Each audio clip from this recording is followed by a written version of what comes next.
tú, usted, vos, vosotros, ustedes. They all mean you. But what's the difference? And more importantly, what happens if you get it wrong? Could you accidentally sound rude? Will people think you're too formal, or worse, too informal? Stay till the end and you'll never mix them up again. My Daily Spanish. In Spanish, the words tú, usted, vos, vosotros, and ustedes all mean you, but they are used in different contexts. Tú and vos are both informal singular forms. Tú is the standard choice in most Spanish-speaking countries, while vos is common in Argentina and Uruguay. In other countries, we understand vos, but we would never use it.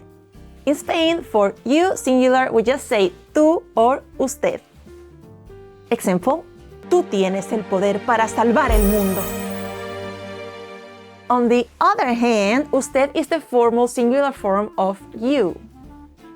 We use it in situations that require respect, like in professional settings, when addressing elderly people or someone of higher rank, or simply when speaking to a stranger politely.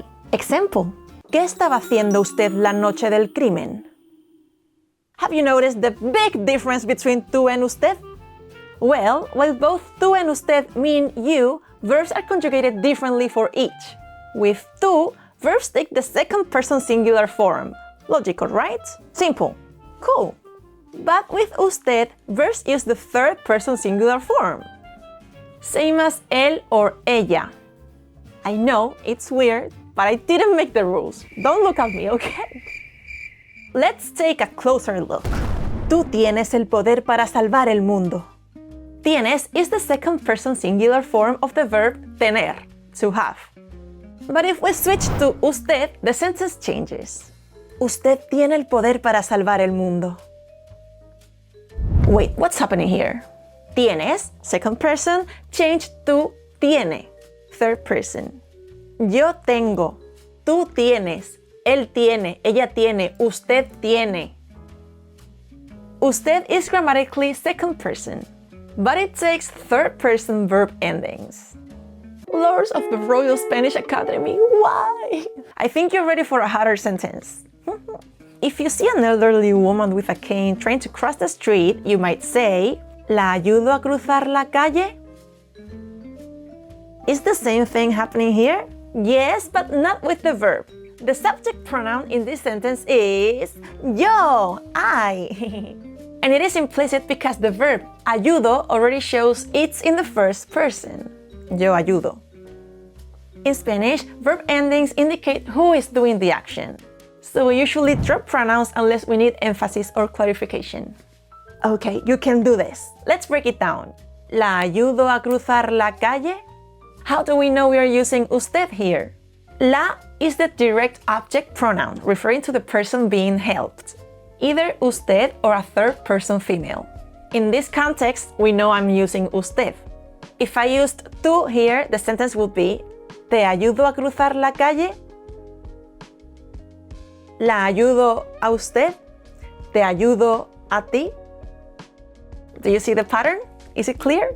If this finally makes sense, hit the like button.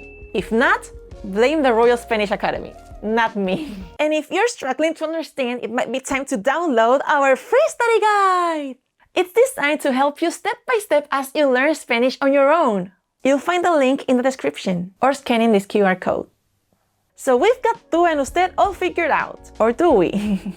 Sometimes that elderly man or woman might say, no me trates de usted. No. And then you might hear a word that's completely untranslatable. Tutéame.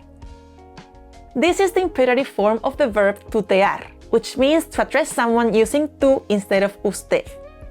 It's like they're giving you permission to be less formal. Well, not permission, it's more like an order. Don't be that formal to me.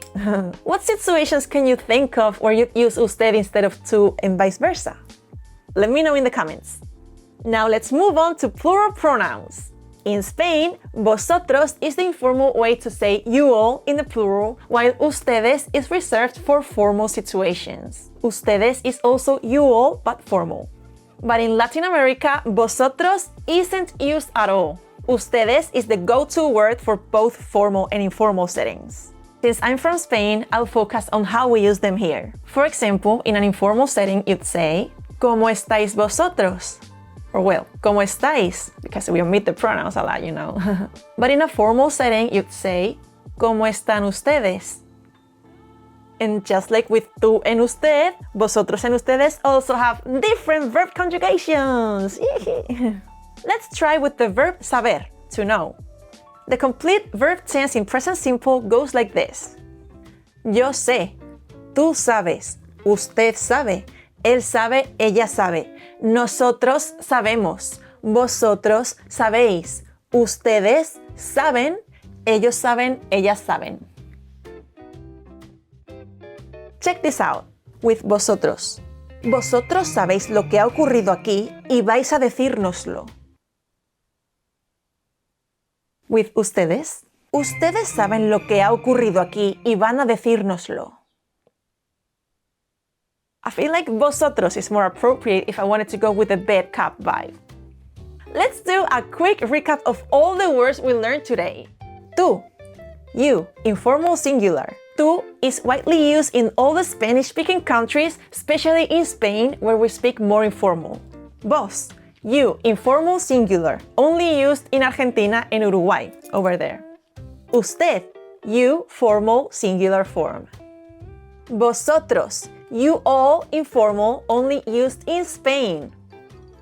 Ustedes, you all, formal in Spain and both formal and informal in other Hispanic countries.